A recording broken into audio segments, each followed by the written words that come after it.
요셉과 형제 간의 화해가 이루어지고 야곱의 가족 모두는 하나님의 이끄심에 따라 애굽으로 이주하게 됩니다.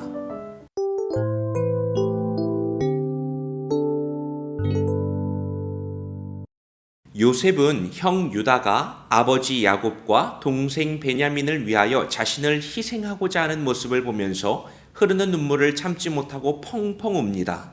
유다는 과거에 요셉을 팔았던 주범이었죠. 이 통곡으로 인해서 애굽의 총리는 동생 요셉이었다는 사실이 밝혀졌습니다.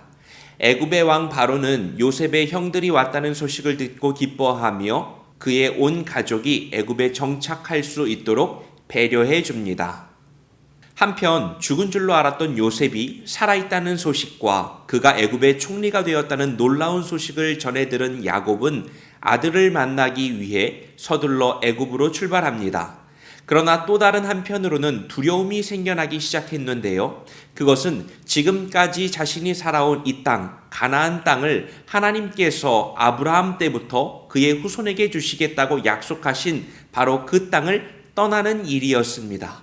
비록 모든 재물이 바닥났고 기근으로 먹을 것이 없는 상황이었지만 그는 하나님의 약속이 담긴 이 땅을 떠나는 것에 겁이 났습니다. 그때 하나님은 야곱에게 찾아오셔서 두려워하지 말고 애굽으로 내려가라고 말씀합니다. 하나님의 인도하심 가운데 애굽 땅에 들어온 야곱의 가족들은 고센이라고 하는 땅에 정착해서 살아가면서 날로 번성해 갑니다.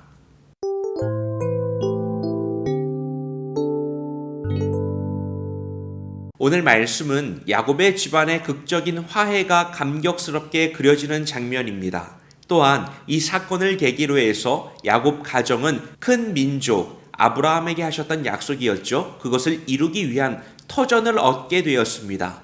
이런 감격스러운 순간을 위해서 그동안 많은 사람들이 아픔과 눈물을 흘렸습니다. 몇십 년 동안 붙잡고 있던 집착에 가까운 사랑을 내려놓으며 고통스러워했던 야곱. 가장으로서 가정이 무너지는 경험을 하고 나서야 아버지를 이해할 수 있게 되었던 넷째 아들 유다. 무엇보다 형들에게 버림받았다는 상처를 이겨내고 하나님의 뜻을 찾고자 노력했던 요셉. 이들의 땀과 눈물이 하나님의 섭리 안에서 아름답게 어우러지고 있습니다. 우리는 요셉의 고백을 통하여 지금까지 모든 과정이 하나님의 뜻 가운데 있었음을 발견하게 됩니다. 요셉은 복수할까 두려워하는 형들 앞에서 나를 이리로 보낸 이는 당신들이 아니고 하나님이시다, 이런 고백을 하죠. 요셉은 삶의 굴곡을 통과한 이후에 그 너머에 계시는 하나님을 바라보고 있는 것입니다.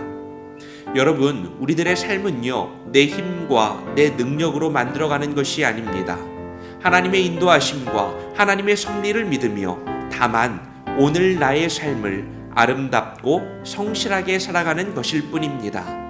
주 앞에 간구하며 믿음으로 오늘 하루를 시작할 때 주님이 그 위에 은총을 더하실 것을 믿습니다.